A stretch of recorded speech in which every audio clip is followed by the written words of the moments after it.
여러분 안녕하십니까. 뉴스 1번지 시작합니다. 북한 김영철 노동당 부위원장이 조금 전 베이징에서 뉴욕행 항공편을 이용해 미국으로 떠났습니다. 김 부위원장은 김정은 북한 국무위원장의 대미 특사 임무를 부여받았다는 관측이 나오고 있습니다. 보도국 연결해 자세한 소식 알아보도록 하겠습니다. 이준삼 기자. 네, 김 부위원장은 현지 시간으로 오후 1시 베이징 서주 국제공항에서 뉴욕행 중국 국제항공 CA981편을 이용해 미국으로 출발했습니다. 김 부위원장이 탄 항공기는 예정보다 약간 늦은 오후 1시 10분쯤 이륙했고, 김 부위원장은 비즈니스석에, 나머지 수행단 5명은 이코노미석에 나눠 탔습니다. 김 부위원장은 김정은 위원장의 핵심 측근이자 전 세계 주목을 받고 있는 북미 핵담판에서 북한 측의 키플레이 역할을 맡은 인물입니다. 특히 그 이번 행보는 지난 2000년 조명록 당시 북한 국방위 제1부위원장이 김정일 위원장이 특사로 방미한 이후 18년 만에 북한 최고위급 인사의 미국 방문에 한 점에서 더욱 주목을 받고 있습니다. 김 부위원장은 당초 베이징 도착 당일 낮에 출발하는 워싱턴행 항공편을 예약했다가 세 차례나 출발 시간을 변경했는데요. 구체적인 배경은 아직까지 확인되지 않고 있습니다.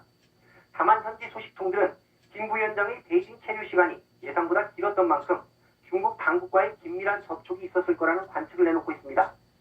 그의 미국 방문에는 대미 외교 주요 실무자인 최강일 외무성 북아메리카국 국장대행과 대미 대남 분야 핵심 실무자들이 동행하고 있습니다. 미국 측의 행보도 점점 긴박해지고 있습니다.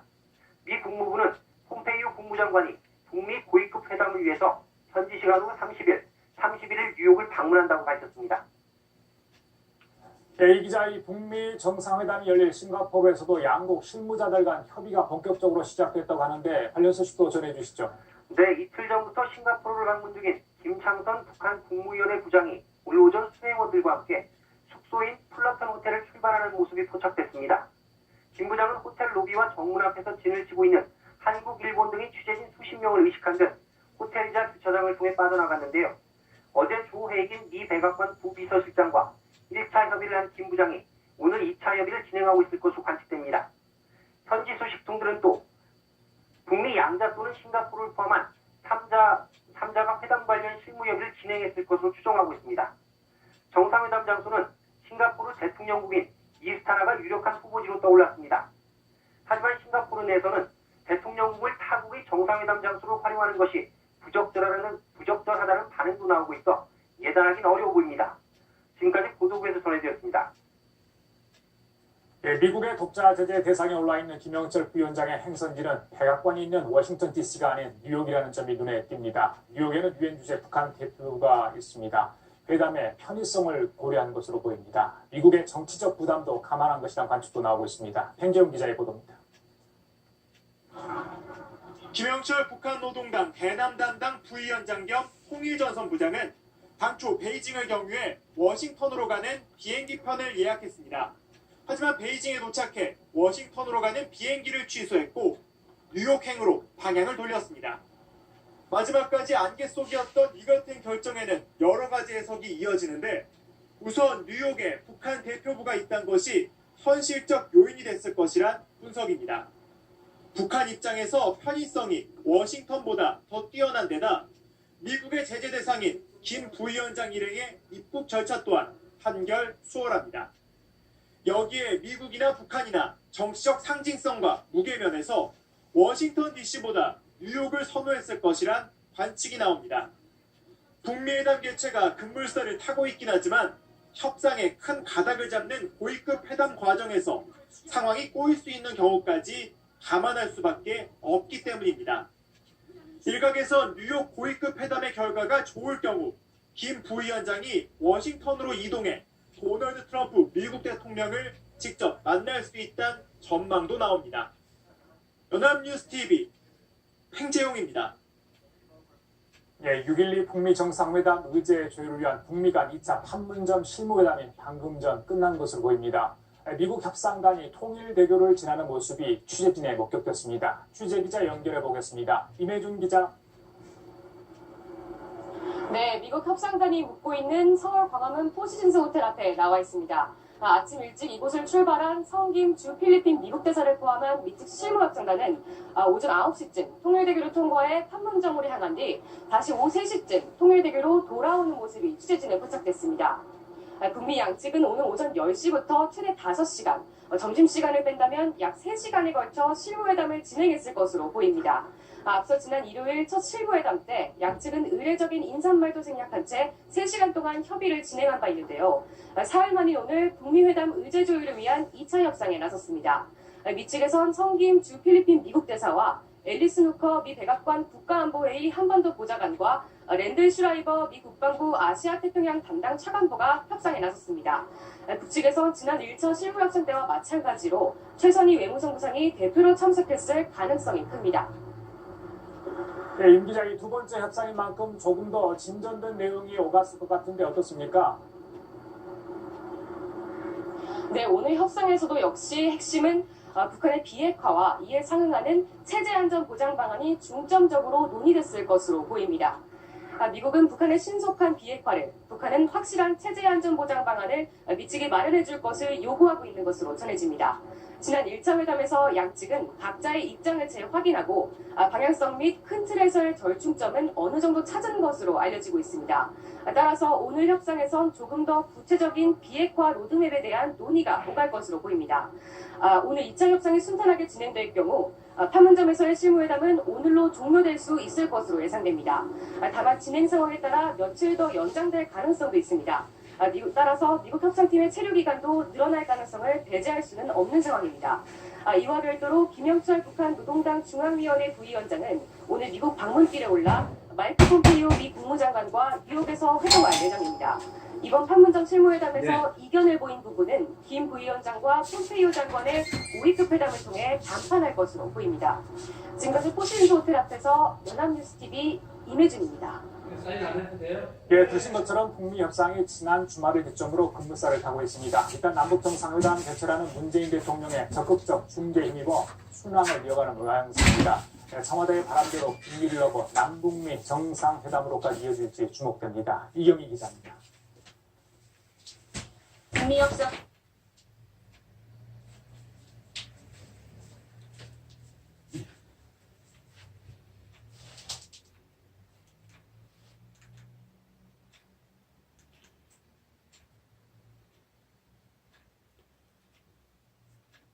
판문점, 싱가포르 등 다양한 채널을 통해 협상이 급물살을 타고 있는 상황을 좋은 신호로 보고 있는 건데 문재인 대통령의 중재 구상대로 상황이 전개되고 있다는 판단이 작용한 것으로 보입니다.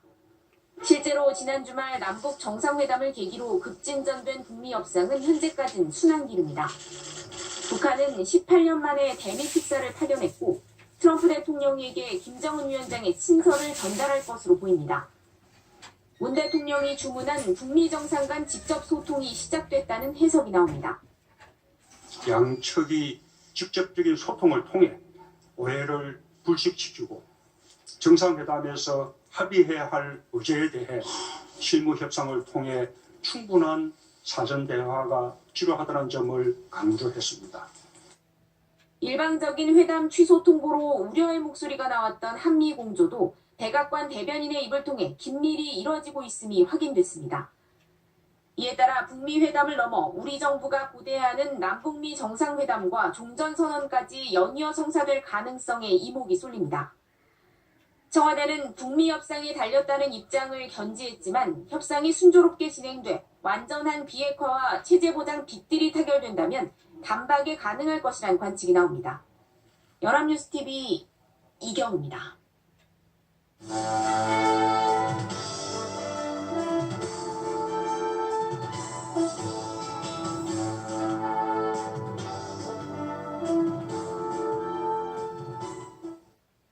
네, 역사적인 북미 정상회담의 향방이 사실상 이번 주에 갈라디 잡힐 것으로 보입니다. 북한 고위급 인사로는 18년 만에 미국을 찾는 김영철 부위원장, 폼페이오 미 국무장관 등과 만나 본격談判에 들어갈 것으로 보입니다. 한편 내일 모레 열리는 남북 고위급 회담에는 판문점 선언 이행과 관련해 북측이 어떤 요구를 할지 관심입니다. 이 시간 양무진 북한대학교 대학원 교수, 정대진 아주대 통일연구소 특별연구원 두 분 모시고 자세한 얘기 나눠보도록 하겠습니다. 안녕하십니까? 안녕하십니까? 자, 먼저 김영철 노동당 부위원장 겸 통일전선부장 이 얘기 좀 하겠습니다. 방금 전이죠. 오후 1시 10분경에 베이징 공항을 떠나서요. 지금 이제 뉴욕으로 날아가고 있는 상황입니다. 글쎄요, 김영철이라는 인물이 미국을 간다. 지금 이제 한 2주 정도 북미 정상회담을 남은 시점에 의미가 있다고 보는데, 일단 미국 가는 거 협상이 잘 되고 있다는 신호로 봐야 될지 그 부분이 굉장히 궁금합니다. 교수님. 아마 이 북미 간에는 상호주의를 좀 존중할 것이다. 뭐 일전에 폼페이오 이 장관이 북한 좋은 방문하지 않습니까? 그 방문에 있어가지고 성격은 특사의 성격을 가졌죠. 라고 한다면 아마 김정은 위원장의 특사로서 김영철 총정부에 가는 것이 아니겠냐 보여주고, 지금 시간이 그렇게 많지 않기 때문에 예.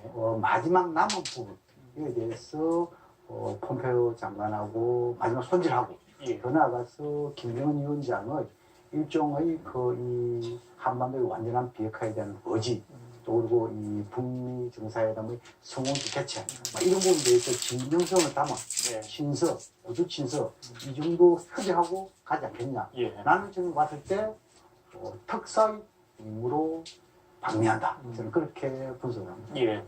박사님. 지난번에 폼페이오 국무장관은 이제 평양을 2번 방문했어요. 어떻게 보면 이제 답방, 상호주의 원칙의 차원에서 답방하는 것일 수도 있는데, 일각에서는 이미 지난번에 트럼프 대통령이 북미 정상회담 취소 얘기를 했을 그 이전부터 오늘 내 방미가 계획서에 있었다, 이런 얘기도 있거든요. 어떻게 보십니까? 그 부분에 대해서는? 예, 그 부분에 대해서 외교안보라고 하는 게 워낙 베일에 가려서 확실히 알 수는 없겠지만, 북미 정상회담이라고 하는 분명한 목표를 향해서 간다고 했을 때 북한과 미국 사이에서 이 폼페이오와 김영철 라인이 이쯤에서 한번 작동되는 건 정상적인 과정이라고 보입니다. 예.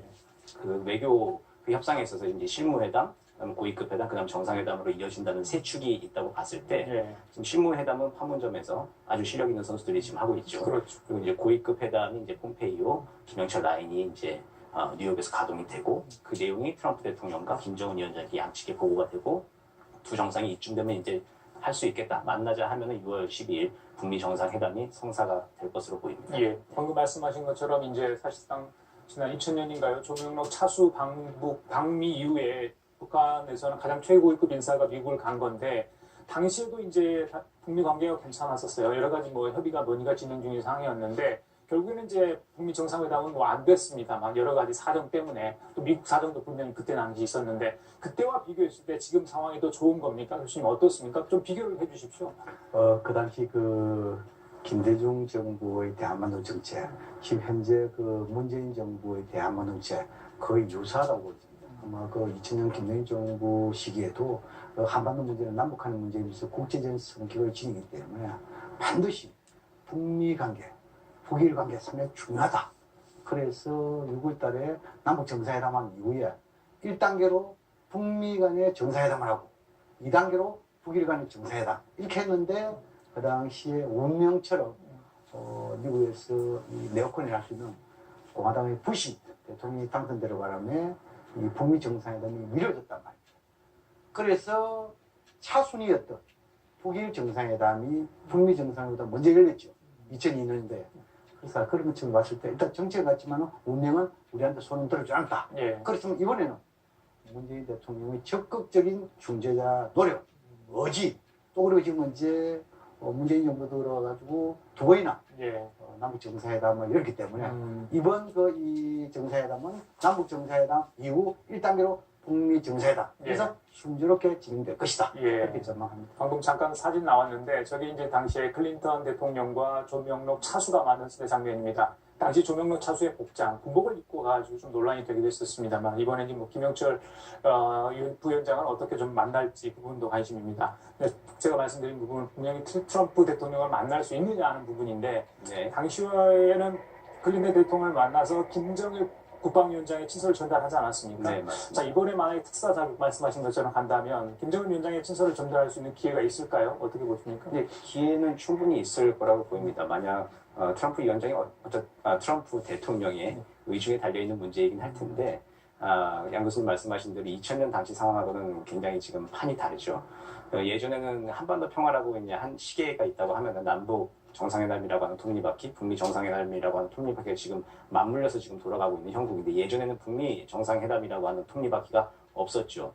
그리고 2000년도 당시에 조명록 차수가 방문을 했을 때는 그 당시에는 미국의 이제 대선 상황이었고, 클린턴 대통령의 임기가 끝나가는 시점이라서 뭔가 결정할 수 있는 시기가 아니었죠. 하지만 지금은 트럼프 대통령은 본인의 이제 긴박한 이제 국내 정치적 입지 문제도 있고 하기 때문에 반드시 북미 정상회담의 성공이 중요한 정치적 과제로 지금 올라와 있는 것으로 보입니다. 예. 그런 차원에서 봤을 때 트럼프 대통령이 결단을 내린다면 충분히 만나고 김정은 위원장의 친서도 받고 6월 10일 날 가서 트럼프 스타일대로 시원하게 한번 얘기해 볼 수 있지 않을까 기대를 해봅니다. 그 만약에 친서를 전달한다면 그 친서의 내용이 뭘까? 그 친서의 내용에 따라서 정말 이번에 북미 정상회담에 모든 게 결정될 수 있다. 지난번에 편지 보내거나 뭐 전화하라면 얼마든지 하라고 그랬지 않습니까? 그래서 편지를 가고도 친서를 가져갈 수도 있을 것 같은데 정말 가져간다면 어떤 내용이 담길 수 있다고 보십니까? 그러니까 제가 이제 그 이 상호주의 이야기했고 그 상호주의 연장선상에서 이 비록 이 트럼프 대통령 그 선을 통해 가지고 전격 취소라는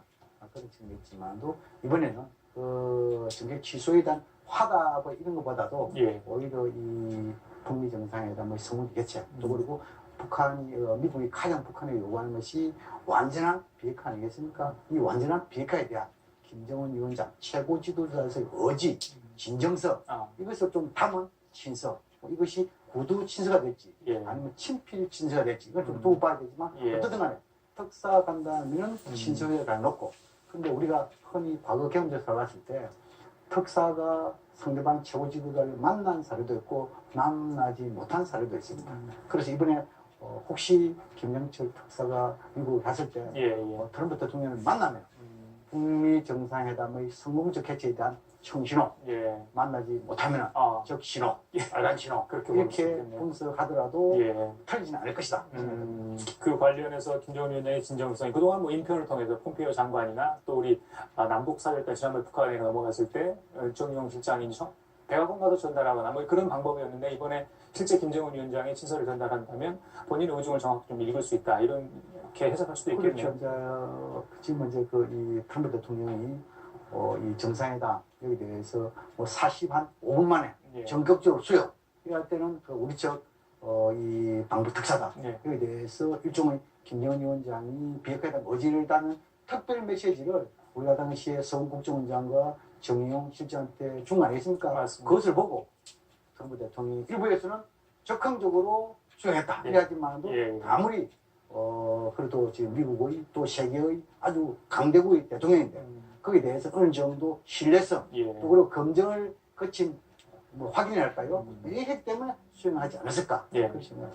그런데 트럼프 대통령을 만나려면 이 백악관이 있는 워싱턴 DC를 가야 되는 거 맞잖아요. 근데 이번 뉴욕행이거든요. 물론 중간에 뭐 행선지를 좀 바꿨다 하지만 뉴욕으로 간 이유가 있을 것 같아요. 어떤 이유가 있을까요? 뉴욕에는 유엔의 이제 북한 대표부가 있죠. 아무래도 자기의 공간이 있는 곳에 가면은 여장도 풀기도 편하고 그리고 이제 그 본국과의 연락도 이제 원활하고 그러니까 아무래도 베이스 기지가 있는 곳이 사무소가 있는 곳에 가서 협상을 하는 것이 일단은 1차적으로 여러 가지 유리하기 때문에 유리한 면이 있기 때문에 거기서 여정을 푼 것으로 보이고요. 그리고 뉴욕과 워싱턴이 그리 멀진 않습니다. 이게 전격적인 상황이 발생할 수도 있는 것이지. 김영철 부위원장이 그 미국의 독자들의 대상인데 뭐 그런 부분 때문에 그러니까 일본은 물론 이제 올 수 있는 거는 뭐 유예를 해줬거나 일시 해제를 했기 때문에 올 수 있다고 생각했는데 그러니까 외교관들이 갈 수 있는 범위가 좀 제한돼 있기 때문에 그런 공간을 택한 거 아닌가 이런 분석도 있습니다만 거기에 그게 좀 아무래도 더 맞을 것 같고요. 그 일시적으로 제재를 이제 면해줬다고 하지만 한 번에 이제 DC, 워싱턴 DC 수도까지 들어가는 것에서는 좀 미국으로서 상징적으로 좀 뭐 부담이 좀 있었을 수 있습니다. 워싱턴으로 바로 왔을 경우에 말씀하신 대로 트럼프 대통령 바로 만나는 것이 아니냐라고 하는 여러 가지 관측이 너무나도 이제 무성한 관측이 일어나게 되면 오히려 더 부담이 될 수가 있겠죠. 또 안 만나게 되면 너무나 또 큰 그 정상 6.12 정상회담을 앞두고 트럼프 대통령한테도 부담이 될 수 있단 말입니다. 왜 안 만났냐 하는 문제를 가지고 그렇기 때문에 뉴욕이라고 하는 약간 워싱턴과 가깝지만 그 제3의 장소로 택해서 이제 고위급 회담을 이루어지고 그 여부에 따라서 앞으로 6.12 정상회담까지 가는 길에 좀 더 속도를 낼 수 있는 그런 최적의 장소라고 생각을 합니다. 김영철 부위원장이 이제 저기 베이징의 소우드공항에 도착을 해서 하룻밤을 묵었잖아요. 일각에서는 이제 조대에 들러서 중국의 고위직 인사를 만났을 수도 있다. 근데 지금 중국 입장이 굉장히 좀 난처하다. 뭐 중국 매체에서 여러 가지 불만도 지금 토로하고 있다 이런 얘기 나오잖아요. 뭐 차이나 패싱 관련해 가지고요. 어떻게 보십니까? 그 부분에 있어서 실제 만났을 확률, 만났다면 또 어떤 얘기 주고받을 수 있을까요? 그 말씀드리기에 이제 김영철 부위원장 겸 통전부장이 왜 워싱턴이 아니고 지금 이제 뉴욕으로 가느냐. 그거에 대해서는 우리 정 박사님이 아주 설명을 잘했어요. 예를 들어가 지금 이제 유엔 대표부, 북한 대표부하고 있고 거기에서 예장 풀고 쉬고 또 지금 이제 거의 폼페이오 장관하고 만날 수 있는 공간이 좋고 거기에 이제 첫 번째 의미시고 두 번째는 이제 앵커께서 말씀하신 대로 지금 이제 북미 간의 미수교국이고 특히나 이 김영철은 대구 제재 대장이기 때문에 마음대로 미국 땅 마음대로 다닐 수 없습니다. 반드시 뉴욕에서 이 워싱턴으로 오더라도 국무부라든지 백악관의 허락이 있어야 됩니다. 그래서 그런 거 보면 대해서도 모든 감안해가지고 그래서 아마 1차적으로 뉴욕을 먼저 가는 게 아니냐 보여주고 그다음 지금 이제 김영철 이 통전부장이 중국 가서 과연 그걸 만났냐 마느냐 그 부분에 대해서는 여러 가지 추론은 가능합니다.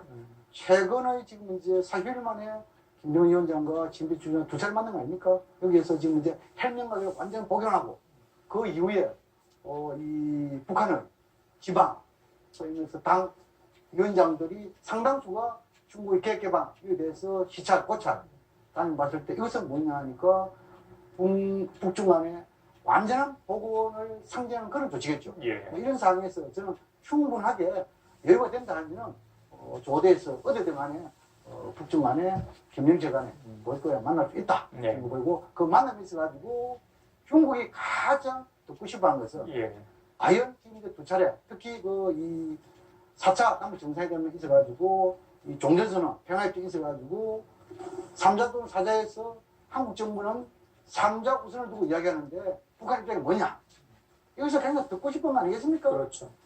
또 이 북한 입장에서는 뭡니까? 북미 정상회담 이후에 가장 필요한 것은 경제적 협력인데 중국으로부터 우군 이게 필요하겠죠. 그래서 저는 만날 가능성은 충분히 있다. 그러나 누구하고 만나는 것인지 그걸 좀 더 정보가 필요하다. 알겠습니다. 자, 저희 뉴욕 얘기했고요. 베이징 잠깐 다녀왔습니다. 싱가포르 좀 가보겠습니다. 김창선 이제 국무위원 부장이죠. 그리고 조 헤이긴 백악관 부비서실장입니다. 두 사람 다 사실은 이 의전 관련해서 굉장히 전문가로 지금 알려져 있잖아요.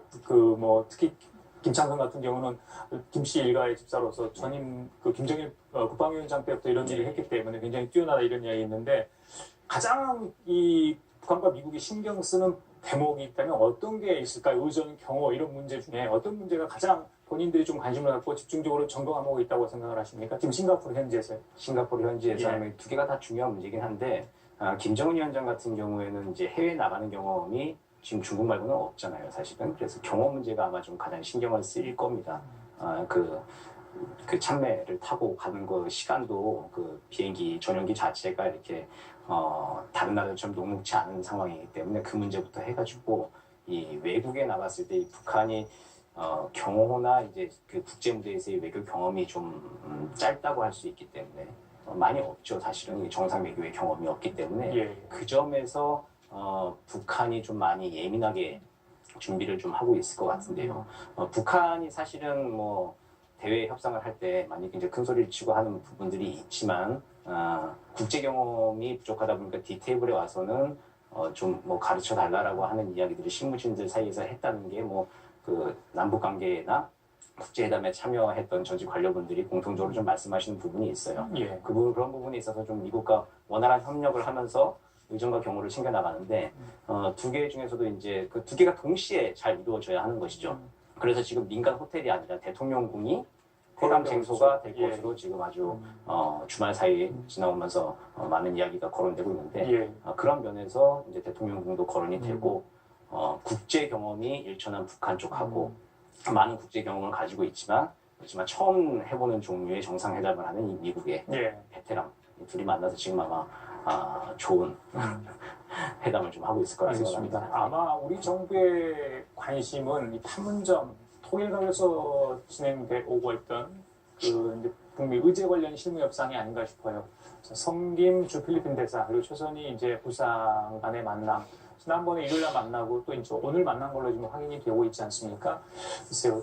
그 안에 물론 본국과 수시로 뭐 협의를 하면서 협상을 할 것으로 보여요. 물론 여러 가지가 논의되겠죠. 비핵화랄지 세제 안전 부분이랄지 그 이후에 있을 여러 가지 문제들 했는데 어느 정도 의견이 좁혀졌다고 보십니까? 아니면 지금 시간이 얼마 남지 않은 상황에서 뭔가 좀 티격태격할 수 있는 부분이 좀 있다고 보시는지 어떻게 예상하세요? 아마 지금 이제 김영철 부장이 미국 날랐다. 또 그리고 지금 6월 1일 날 남북 고위급 회담이 열린다. 라고 한다면은 예. 판문점에서 북미 간의 어제 시간은 오늘 내일밖에 없다. 지금은 이제 이 남북한이 북미 간에 원하는 것을 잘 알고 있기 때문에 아마 또 이 최선희와 이 성김만은 베테랑 아닙니까? 예. 그래서 지금 거의 큰 틀의 원칙과 방향을 다 합의했다. 또 그리고 바구니에 담을 체제 보장, 비핵화 여기에 대해서 개수까지 다 거의 합의했다 저는 보입니다. 예. 단지 이행 순서에 있어서 이 부분은 상당히 좀 난이도가 높습니다. 지금 이제 간단히 설명하면 우리 이행에 있어가지고 단계적 이 부분도 저는 북미 간의 합의를 봤다고 생각합니다. 그 단계에 있어가지고 단계적 순차적이냐 단계적 동시적이냐 여기에 대해서는 합의가 쉽지 않습니다. 예. 그래서 아마 이 부분에 대해서는 아마 김영철 통일부장과 폼페오 간에 예. 합의도 남겨두고 어느 정도 어제 부분에 대해서는 마무리하지 않을까 그렇게 전망합니다. 그리고 조명근 통일부 장관도 이 북미 간 비핵화 입장차 여전히 있다. 하지만은 좁히는 게 불가능하지는 않을 것 같다. 이런 얘기를 오늘 했습니다. 박사님도 어떻게 보십니까? 제일 중요한 게 아마 지금 판문점 실무 협상이 아닌가 싶은데요. 예. 예, 순차적으로 이제 그 실무 단계부터 고위급 단계 그리고 정상회담 단계로 이제 하나씩 정리를 하고 남은 이제 과제들을 이제 공 넘기듯이 계속 이제 위로 넘기는 상황이라고 볼 수 있을 것 같은데요. 이제 말씀하신 대로 이제 단계적 이제 그 합의하고 단계적 보상, 단계적으로 비핵화 나가는 단계가 지금 핵심 단계인데 핵심 문제인데 CVID에서 미국이 주장하는 건 늘 거기에 플러스 I를 더해가지고 좀 신속한 비핵화를 하는 것이고 북한은 이제 단계마다 이제 계속스럽게 협의를 하고 보상을 받고 하는 문제일 텐데 그 문제를 지금 어떻게 줄여나가냐 그 시간차를 줄이는 게 가장 핵심 쟁점이었을 것 같습니다. 그러니까 이행과 합의와 그 이행 사이에서의 문제일 있고 그리고 또 북한의 입장에서는 자신들이 핵탄두를 만약에 미국에 뭐 한 20개 정도를 반출했는데 예. 그 다음에 자기들은 핵무장을 풀었는데 그럼 체질 보장을 받는 것은 즉각적으로 무엇이 있는가라고 하는 것에 대해서 가장 궁금하고 예민하겠죠.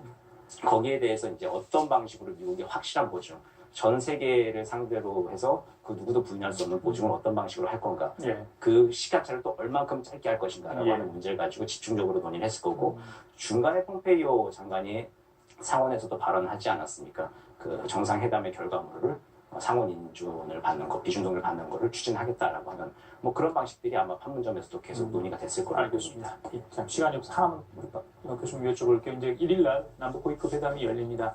어제 면면을 보니까 무슨 내용을 얘기를 할지 대충은 알겠어요. 그런데 이제 북한의 선전 매체들이 그 한미연합 군사훈련 얘기 그리고 이제 여정의원 탈북 송환 탈북했던 여정의원의 송환 문제를 다시 한번 거론하지 않았습니까? 글쎄요, 이번에 뭐 이게 고위급 회담의 테이블에 올라올지 모르겠습니다만 자꾸 저렇게 거론하다 보니까 좀 부담스러운 면이 분명히 있거든요. 어떻게 보십니까? 그 부분에 대해서?